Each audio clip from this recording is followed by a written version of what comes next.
All right, welcome. We're going to go over Revelation chapter 15 today. But before we get started too much, I want to jump back to the book of Numbers. We're going to look at something just real quick. I want to show you something.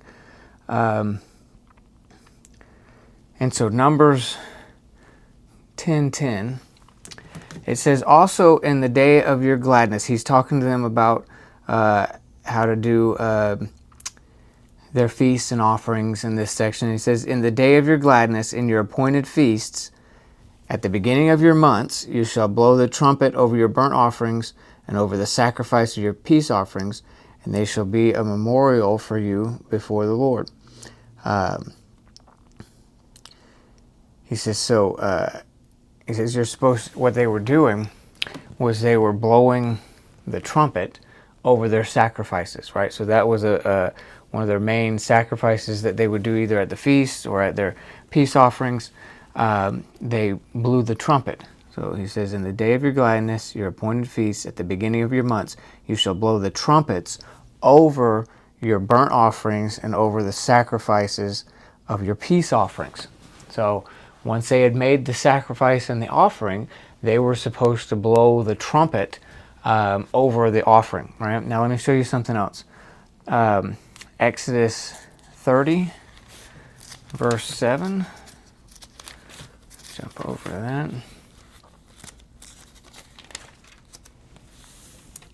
So this is kind of neat here. So Exodus 30, verse 7. All these, I'm going to show you 3 Old Testament scriptures and then kind of put it together for what we're doing in Revelation. All right, Exodus 30, verse 7. Aaron shall burn on it sweet incense every morning. When he tends the lamp, he shall burn incense on it. And when Aaron lights the lamps at twilight, he shall burn incense on it, a perpetual incense before the Lord throughout your generations. Right? You shall not offer strange incense or a burnt offering or a grain offering, nor shall you pour a drink offering out on it. So he's saying that that particular altar, every day, they were supposed to do the incense offering. And so they would have the incense rising up. And then the last one I want to show you is Numbers 28. So we'll go back to Numbers. So we got a couple of pieces. Number one, when they're doing the sacrifice, they were to blow the trumpets. Number two, they were to offer incense, and this incense was to rise up. Numbers 28:7. He says, and its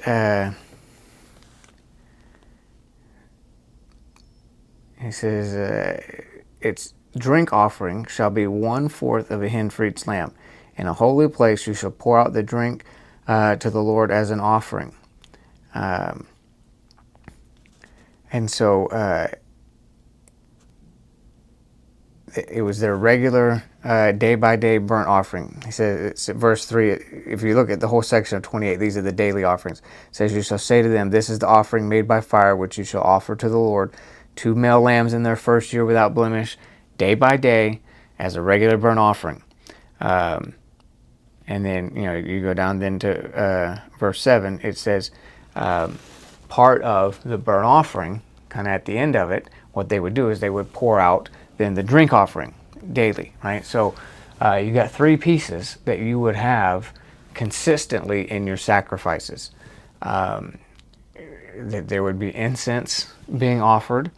You'd have the sacrifice itself, so that's a 4th piece. So, they would have the sacrifice, and you'd have the incense being offered on the inside, and then they would blow the trumpets over the sacrifice, and then the priest would get the libation, whatever kind of drink it was going to be, the wine, and they would pour it out as an offering. Every once in a while they would pour out. There were some sacrifices that required pouring out of the blood at the altar, but that was a general framework of, you offer the sacrifice, you have the incense filling the inside, sacrifices on the outside, you have the incense filling the inside. The priest would blow a trumpet, they would pour out the drink offering, and that was a fairly routine thing that they would do for the sacrifices there. And so I wanted to show you that in the Old Testament, that is,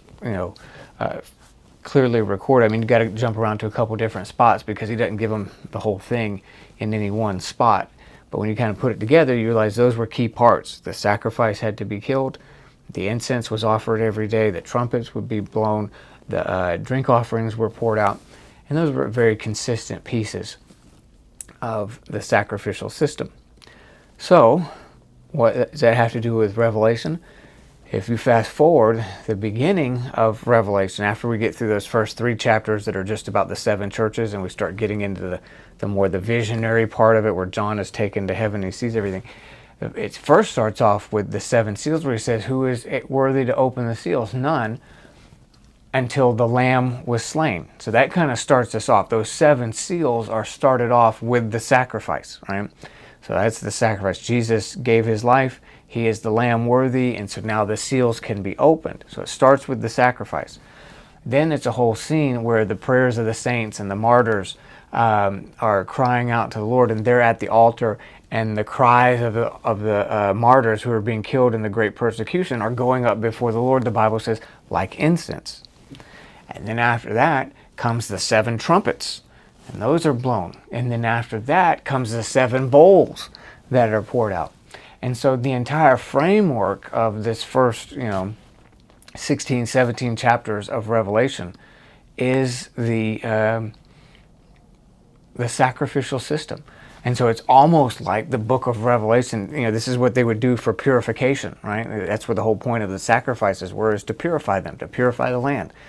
And, the land has become defiled through idolatry and evil and the blood of all the saints. That's something that we'll see in Revelation 15 and 16. God is talking about how they've killed all the prophets and all the saints and everybody that God sent to them, they killed there in Israel.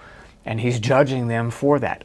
And so it's almost like this whole first part of the book of Revelation is one big purification ceremony over the land of Israel for all the evil that they've done.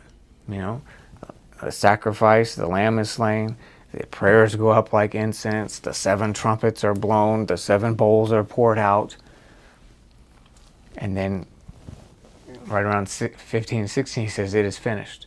And then we start seeing a whole, then another section, down the road where we begin to see the bride of Christ coming after that. But anyway, it's kind of an interesting thought if you've never seen that. All right, so let's do, Revelation 15 is not a very big chapter, and so I think we can go through that one relatively quickly. All right, Revelation 15, we'll start in verse 1.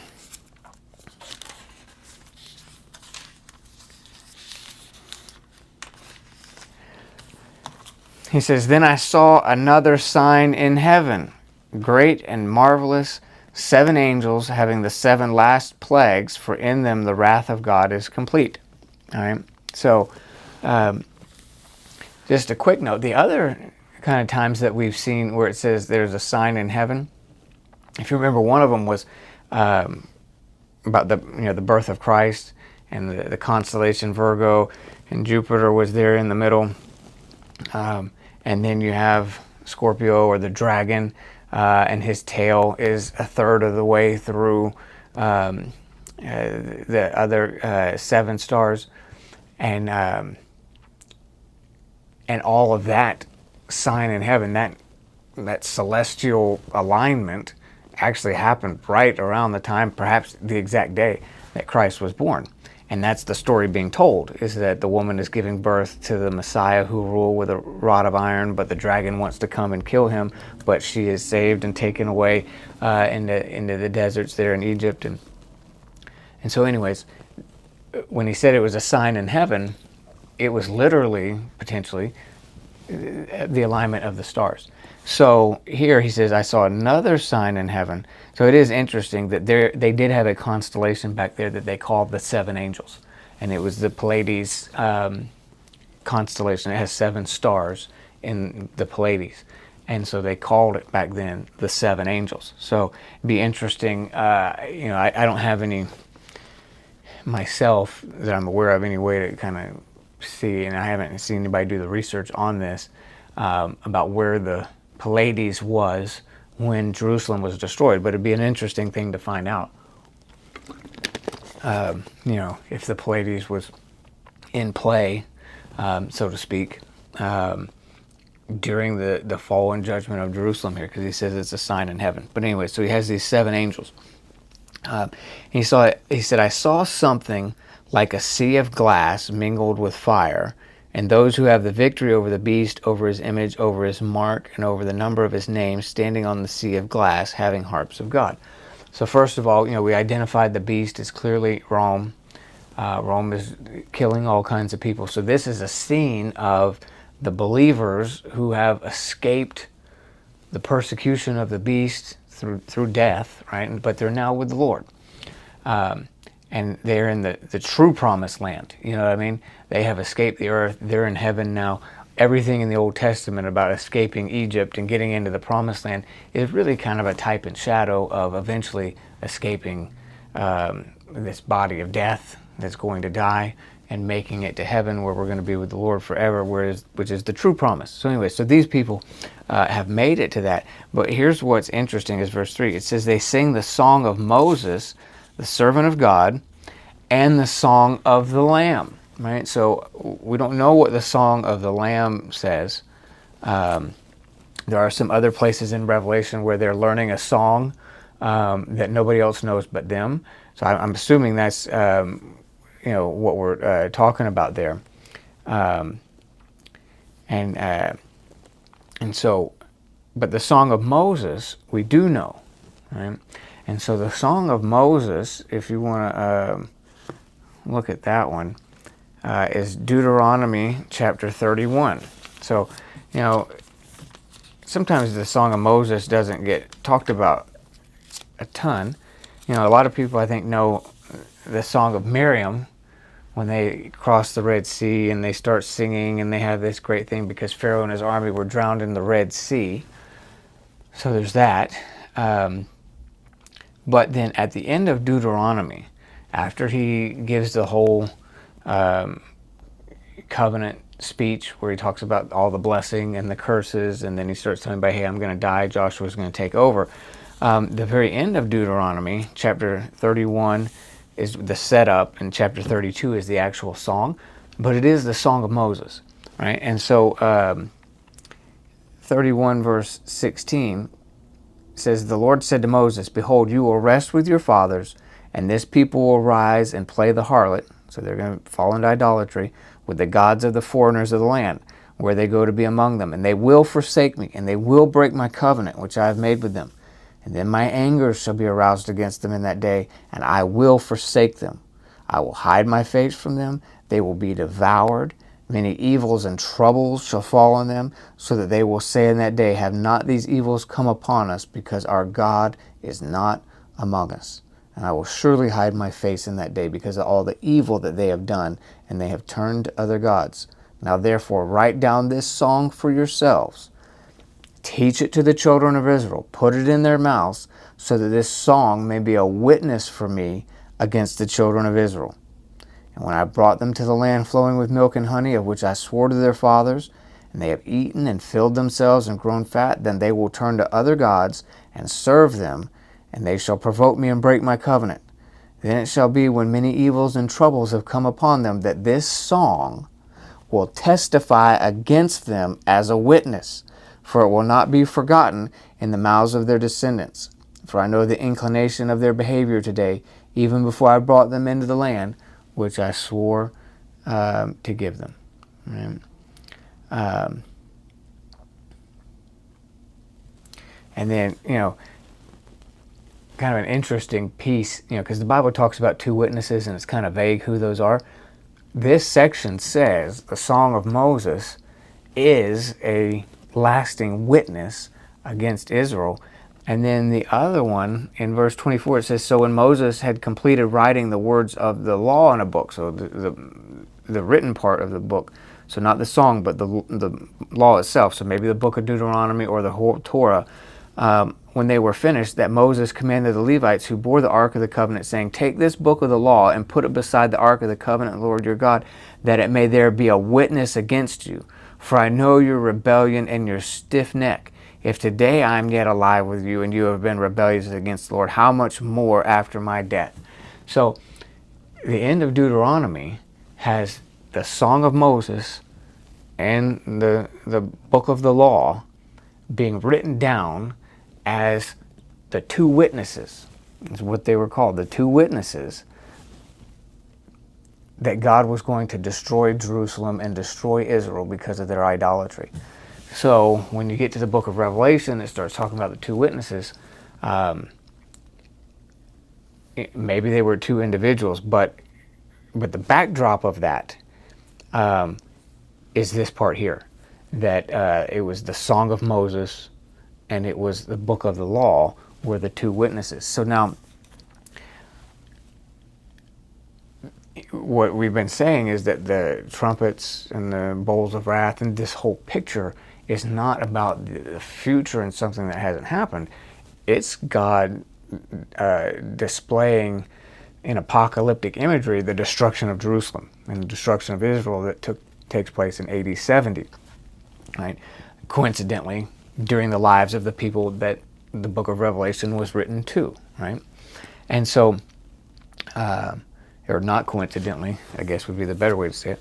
And so anyways, so then right before, you're coming down to the end of these 7 trumpets, you're about to have the 7 bowls, Jerusalem's going to be destroyed. And you have this scene where all these people have escaped and they're there, and right before the scenes of Jerusalem being destroyed, what song do they sing? The Song of Moses. Right? And what was the Song of Moses? It was a song saying that because you've been evil, because you have not put God first, because you've played the harlot, right? Which is interesting because then the very next scene after this, it goes in, it starts calling Jerusalem the great harlot, right? And so the Song of Moses is that because Israel is a harlot, she's gone after other gods, that God is going to destroy her. And he says it will happen, and this song is going to be a witness that because Israel is a harlot, God will utterly destroy them. So, chapter 15, they're all singing the Song of Moses about God destroying the harlot.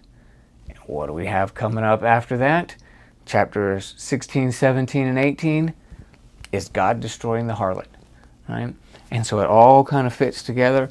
You got to really know your Old Testament to understand Revelation, because it was written to them, to Israelites who are about to be destroyed, and they really knew the Old Testament very well. And so it's a book where all of the imagery almost all of it is drawn from the Old Testament. And it would have really struck in that world very strongly because they knew about the Song of Moses. They knew exactly what that was. They had been taught from childhood this song saying that one day God is going to utterly destroy us because we have become a harlot. And so when John writes the book of Revelation and he says, oh, they're singing the Song of Moses, and then the very next scenes are he's destroying a great harlot, it doesn't take a rocket scientist for them to say, oh, well, that's us. That's Israel. That's what the whole thing was in Deuteronomy, is that Israel's going to be a harlot and be utterly destroyed because of it. So all of that is just further confirmation that we are on the right path with our analysis of the book of Revelation, right? And then another interesting piece is then at the end he says, let me see, at the end of 34, after he actually sings the song in 32 and 32, and then 33 is blessing. So 32, at the end of the song, in verse 44, he says, so Moses came with Joshua the son of Nun and spoke all the words of the song in the hearing of the people. And in another place it says that it was Moses and Joshua that taught them the song. And here it says Moses came with Joshua the son of Nun and spoke all the words of this song in the hearing of the people. And so the idea is that even though Moses is kind of the lead character, this is the transition between Moses and Joshua. So they're both there. They are both teaching the song of Moses to the people. And so Revelation says it's Moses and the Lamb are standing there. And so the Lamb, of course, is Jesus. But Jesus' name in Hebrew would not have been Jesus, it's Yeshua. And if you translate Yeshua into English, it's Joshua. Right? So Jesus' real name, if you had never gone through the Greek language and then Latin and then into English, if we'd have just gone straight from what they called him in Hebrew or Aramaic into what we say in English, we'd call him Joshua.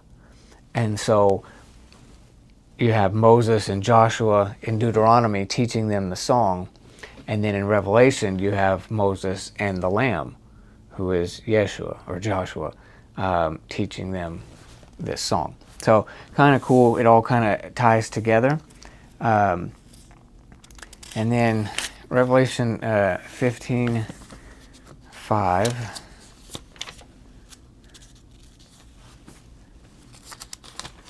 You know, one of the things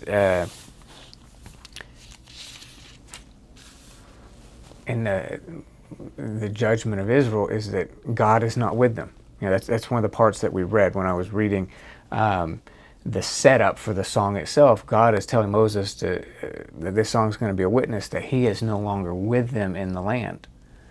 So then in Revelation we see, after these things I looked, this is verse 5, behold, the temple of the tabernacle of the testimony in heaven was open.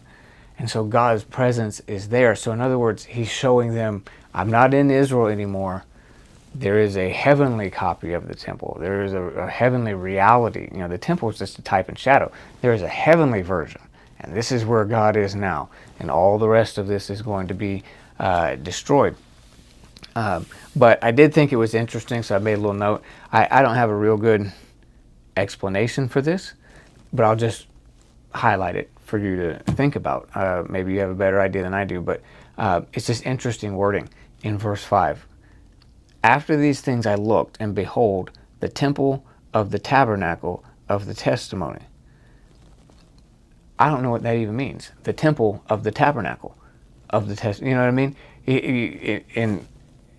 In the Old Testament, it's either you had the temple or you had the tabernacle.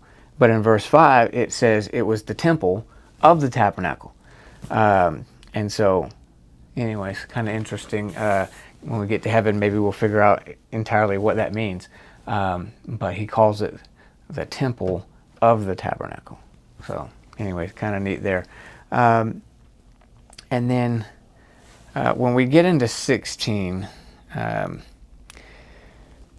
is when we really get into the bowl judgments. And so I have some things to say about those, but I'll save that for the next video. But yeah, 15 is really kind of our setup that that song of Moses ought to catch our ear, that, oh, they've been waiting on that since the days of Moses and Joshua.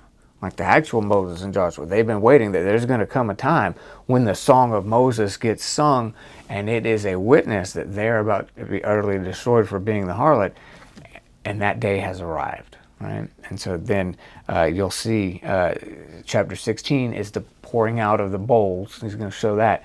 But then when you get into 17, the whole idea of it is the beast from Rome is coming to destroy the great harlot, right? And so hopefully all of that part from Deuteronomy helps to further solidify the image that God is trying to paint here in Revelation.